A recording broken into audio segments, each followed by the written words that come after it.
Le Talk Franchise. Parole de franchiseur. Le Talk Franchisé, effectivement, en direct de Franchise Expo Paris 2022 au Parc des Expositions de Paris pour cette troisième journée de salon.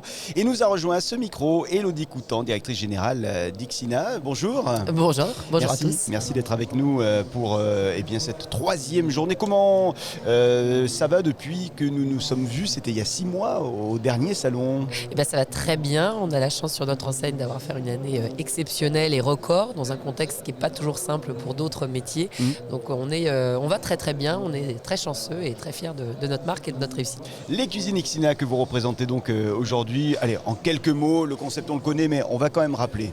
Écoutez, Cuisine Ixina, donc 50 ans d'expertise, dont 25 en France, donc cuisiniste spécialiste, dont notre enjeu est de démocratiser la cuisine équipée, donc une cuisine accessible, la cuisine pour tous et pour chacun, donc le côté spécialiste et accessibilité. Cuisine Ixina aujourd'hui en France, sur le territoire français, combien de points de vente?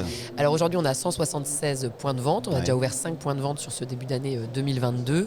On a 100 franchisés à peu près, une centaine, puisqu'on a des franchisés multi-magasins et on a un réseau 100% en franchise, ce qui est rare. Souvent on a quelques magasins en propre et nous on n'en a vraiment aucun et tout ce qu'on teste on le fait avec nos franchisés. En 3 mois à peine depuis le début de l'année, donc 5 nouveaux points de vente. Il y en aura d'après vous combien d'ici la fin de l'année? On va dire entre 10 et 15, c'est l'objectif. Entre 10 et 15, d'accord.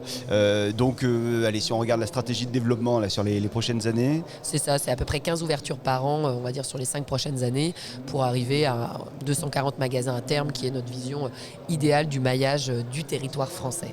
Bien, vous cherchez éventuellement de nouveaux franchisés sur ce salon. Quel est le profil, les compétences des futurs franchisés que vous recherchez? Alors sur les profils de franchisés qu'on recherche, on a 3 types de profils. Des profils complètement hors univers qui vont être en reconversion et qui cherchent à devenir leur propre entrepreneur et qui vont avoir une appétence pour ce métier-là. Oui. Et puis après les 2 autres profils sont soit des gens déjà issus de la cuisine qui étaient vendeurs, directeurs et qui veulent casser leur plafond de verre et partir à leur compte et monter leur magasin.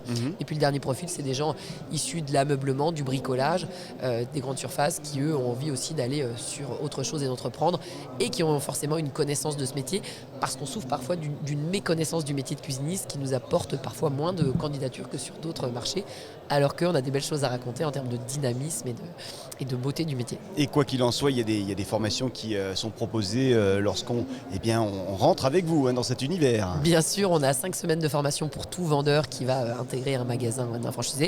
Et puis pour le franchisé en tant que tel, on a 6 semaines de formation, plus un accompagnement évidemment dédié des équipes de la centrale, du support, une immersion, l'animateur a une présence 3 semaines à l'ouverture aussi auprès du franchisé. Donc on a vraiment, on va dire, un pilotage rapproché pour que le franchisé réussisse au mieux. Les conditions d'accès à votre réseau? Alors on est sur un investissement global, nous, entre 400 et 450 000 euros, ce qui nécessite un apport autour de 100 000 euros aussi de nos candidats.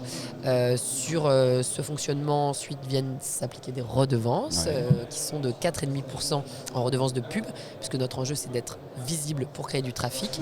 Donc on est le premier investisseur média de la profession. Et puis des redevances de 3,5% sur les redevances de franchise.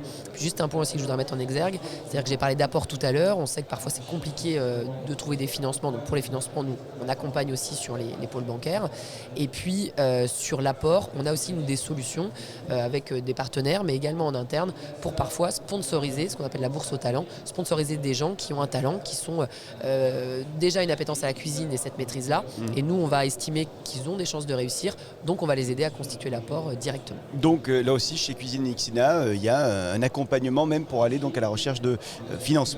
C'est ça exactement. Parce qu'à un moment, quand il y a un talent mais qu'il manque l'apport, on se dit que c'est dommage que le projet ne se fasse pas, donc on sera en capacité d'aider. En général, vous êtes sur quel type de zone pour une installation d'un point de vente? On est principalement sur des zones commerciales, zones d'activité commerciale, centre co, en retail park.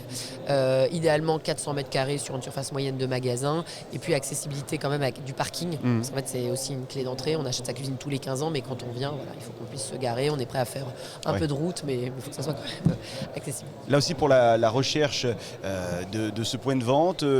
J'imagine qu'il y a un petit accompagnement de votre part. C'est ça, exactement. Nous, à partir du moment où on valide un candidat, où on valide la zone sur laquelle on va rechercher, eh bien, on accompagne sur la recherche du local. Évidemment, le franchisé reste maître de la décision. Nous, on va conseiller et puis on va valider ou non certains emplacements.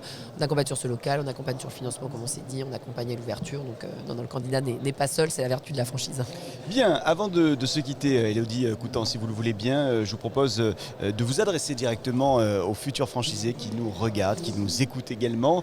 Qu'est-ce que vous leur dites pour les peut-être convaincre, en tout cas donner envie?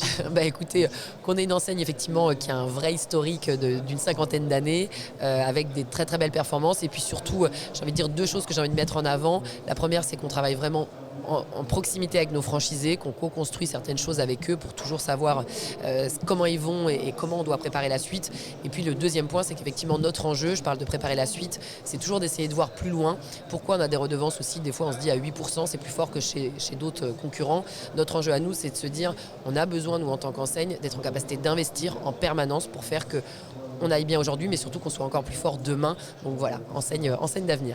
Bien, merci beaucoup Élodie Coutan d'être venue sur notre plateau. Je rappelle que vous êtes la directrice générale de Cuisine Xina. À bientôt, bon salon surtout. Merci, bon salon à tous. À bientôt. Merci de nous écouter, de nous regarder également. Le talkfranchise.fr pour nous écouter, et puis également les applications de podcast pour la version audio, Deezer, Spotify, Apple Podcast. À très vite avec un nouvel invité ici à ce micro. Le Talk Franchise. Parole de franchiseur.